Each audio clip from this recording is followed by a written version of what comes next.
Février 2026. Le conflit franchit une nouvelle frontière.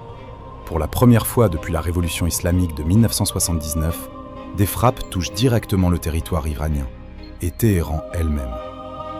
Regardez cette image satellite du nord de Téhéran, prise le 27 février 2026, la veille des premières frappes.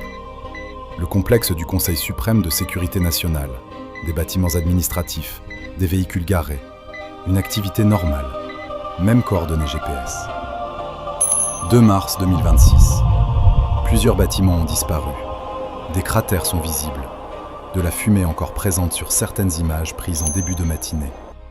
Ce que vous voyez ici n'est pas une reconstruction. C'est une image satellite commerciale publiée librement.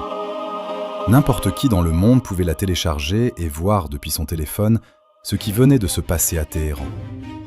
La guerre moderne n'a plus de secret depuis l'espace, mais les images les plus attendues étaient celles des sites nucléaires.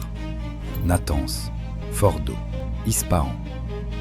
Ces noms résonnaient dans les chancelleries du monde entier depuis 20 ans. Natanz, juillet 2025, avant l'opération Midnight Hammer. Une installation massive, des bâtiments de surface, des zones sécurisées, des infrastructures électriques visibles depuis l'orbite. Natanz, juillet 2025, après les frappes. Les bâtiments de surface détruits, les infrastructures électriques sectionnées.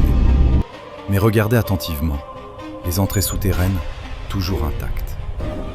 Parce que ce qui compte à Natanz est enfoui à 80 mètres de profondeur dans la roche. Et même les satellites les plus puissants ne voient pas à travers la montagne. C'est la limite absolue de la surveillance spatiale. On peut voir ce qui est détruit, on ne peut pas voir ce qui est caché. Et c'est précisément pourquoi ce conflit n'est pas terminé. Ces chiffres sont froids.